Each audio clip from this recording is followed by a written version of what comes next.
Vamos para nossa manobra aqui. Vamos engatar a ré. Já destaco, a alavanca de câmbio é bastante precisa no engate. Você faz movimentos bem definidos e ela não balança. Ela é bem precisa mesmo. O volante do carro, como a gente tem assistência hidráulica aqui, ele não é tão leve quanto outros modelos concorrentes que têm direção elétrica, mas ainda assim nós temos assistência. Pedal de embreagem bastante leve. E outra coisa que a gente já destaca aqui é a capacidade de manobra. O HB20 precisa de um espaço bem pequeno para fazer a manobra, mas como é uma versão básica, nós não temos nenhum tipo de sensor de estacionamento traseiro ou câmera de ré. Então, atenção total aos espelhos laterais e o retrovisor. Aliás, os espelhos laterais usam controles manuais, então você precisa fazer esse ajuste com o carro parado e obviamente não é tão confortável quanto o elétrico. Vamos lá para o nosso teste de tachão.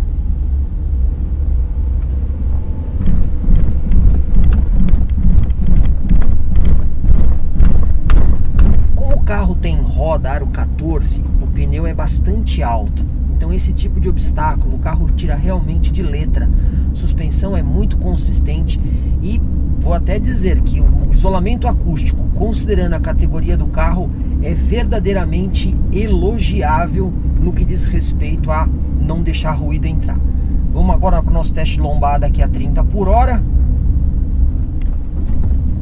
O carro passa na lombada como se ela não existisse, e isso numa velocidade que não é indicada, 30 por hora. Vamos para a nossa segunda lombada agora, acertando aqui a velocidade para a gente poder passar na lombada, 30 por hora. Também passou com bastante tranquilidade na segunda lombada, que é um pouquinho mais difícil. Agora nós vamos ali para a região do blocreto, vamos ver como é que é o isolamento acústico aqui. Mais uma vez, vamos acertar a velocidade de 30 por hora. Muito bom o isolamento acústico, considerando o modelo de entrada. Vamos para a terceira lombada, 30 por hora. Aqui nós tivemos uma pequena raspada ali na parte dianteira. Nada muito proeminente, mas raspou um pouquinho. E vamos para a quarta e última lombada, que é a mais difícil de todas, a 30 por hora. De novo, uma pequena raspada. O carro não chega a bater, ele apenas raspa. Mas ainda assim consegue superar esses obstáculos com uma certa tranquilidade. Agora vamos para a nossa manobra aqui de fim de rua. Atenção sempre ao carro, uma vez que a gente não tem os sensores aqui. A gente percebe que o HB20 vira muito bem mesmo. Ele precisa de muito pouco espaço para fazer a manobra. Vamos terminar aqui a manobra. E olha só, o carro já termina praticamente alinhado aqui com a rua. A gente só precisa acertar o volante para voltar. No que diz respeito ao uso do cotidiano, a gente pode dizer que o conforto é interessante. O pneu aro 14 consegue absorver muito bem as irregularidades do piso. A suspensão está bem adequada para as situações brasileiras. E o carro precisa de pouco espaço para manobrar. Assim, o uso no cotidiano vai muito bem no HB20 1.0. Outra coisa também que cabe destacar aqui no modelo é o motor. Isso porque geralmente carro 1.0 tem pouca força, o motor é pouco potente, mas não é isso que a gente observa aqui nesse modelo no uso urbano. Isso porque agora aqui nós estamos numa ligeira subida e o que a gente percebe? Mesmo em terceira marcha aqui, subindo, a gente está aqui com o giro abaixo de 2.000 rotações, a gente percebe que o carro tem disposição para fazer o movimento. Então não é aquele motorzinho fraco que você precisa ficar toda hora subindo marcha. Então mesmo numa subida aqui, em terceira marcha, menos de 2.000 rotações, a gente vê que a gente consegue passar na lombada em terceira marcha e o carro ainda continua desenvolvendo, o que é muito legal. Então esse é um ponto interessante desse motor do HB20, porque você vai usar o carro na cidade e você não vai sentir tanta falta de potência ou torque. Ainda que o número não seja tão expressivo, a gente consegue ver que o conjunto motor e câmbio funciona bem para você usar o veículo em modo urbano. Agora nós vamos pegar a estrada aqui com o HB20. Primeira coisa que a gente tem que fazer é ligar o farol, uma vez que este carro não possui o Daytime Running Light. O uso do farol aceso na estrada é obrigatório. A gente também já vai aproveitar para fazer uma aceleraçãozinha aqui um pouquinho mais forte, justamente para ver como é que ele se comporta. Então vamos lá. Primeira marcha, segunda,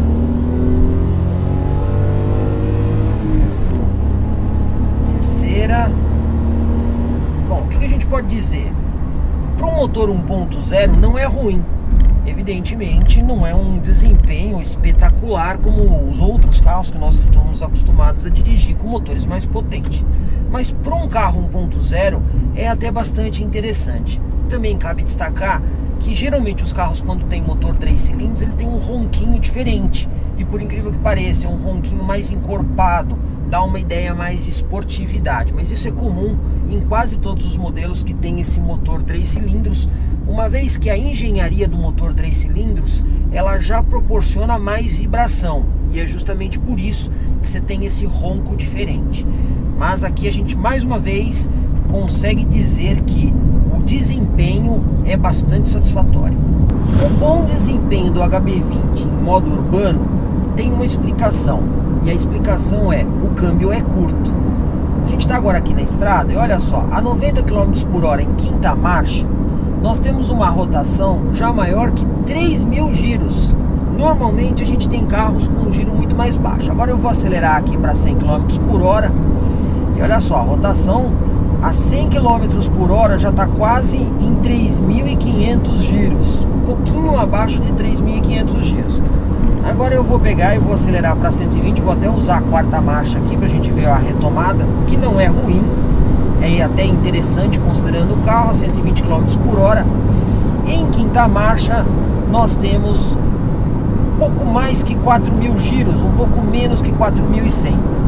O que isso aqui demonstra? Que a Hyundai teve que fazer um câmbio mais curto, justamente para o carro ter um bom desempenho na cidade. Isso na estrada acaba prejudicando um pouco. Duas coisas: consumo e ruído interno. Tanto é assim que na cidade com etanol o modelo faz 8,5 km por litro e na estrada ele faz 9,9. Vamos combinar, esse número não é muito bom, porque nós temos carros muito mais potentes que nós testamos e a gente consegue entregar praticamente a mesma média de consumo. Outra coisa que a gente tem que elogiar aqui no HB20 é a instrumentação de bordo. Lembrando, estamos falando de um modelo de entrada. O computador de bordo, por exemplo, é bastante completo. Isso porque nós já testamos carros básicos que nem computador de bordo tinham. Então aqui nós temos, por exemplo, tempo de viagem, o odômetro parcial A e B, temos também a autonomia do tanque de combustível, média de consumo, temos, por exemplo, o consumo instantâneo. Isso é bem legal porque tem muito carro que não tem consumo instantâneo, média horária e depois voltamos para o tempo de viagem, bastante completo. Outro ponto também bem interessante é o rádio. Ainda que nós tenhamos um rádio relativamente básico aqui, a operação dele é bastante simples. Isso porque ele tem botões bem grandes e bem fáceis de serem entendidos. Obviamente, já estamos num rádio mais moderno, ele já não tem mais a reprodução de CD, mas você conta com o Bluetooth, AM, FM, ainda a entrada USB e mais a entrada P2. Bastante recursos considerando um carro básico. Como a gente pode ver aqui nesse vídeo, o Hyundai HB20 1.0 Unique é um veículo muito interessante. Por quê? Ele traz aqueles equipamentos essenciais que as pessoas procuram, como, por exemplo, direção com assistência hidráulica, ar-condicionado, vidros elétricos dianteiros, rádio de série, entre outras coisinhas estéticas que deixam ele relativamente interessante. Não podemos esquecer que esse carro aqui também tem uma boa classificação no Inmetro. Não é o mais econômico, mas também não é o mais gastão. Ele recebe letra B, tanto na categoria dele quanto na classificação geral, o que é muito bom. Outro ponto interessante aqui do Hyundai HB20 é a garantia, 5 anos. Isso porque quando a gente olha para a concorrência, em média a garantia é de 3 anos. E isso faz bastante diferença. Por fim, temos a questão do preço do carro. Esse carro tem um preço sugerido de R$ 43.990. E quando a gente olha para Onix, Argo e Polo, a gente vai ver que esse aqui é um dos preços mais baratos do segmento. Comprecar.com.br, o maior classificado de veículos da nossa região, está de cara nova, muito mais moderno. Acesse comprecar.com.br. Pensou em vender ou comprar? Acesse Comprecar.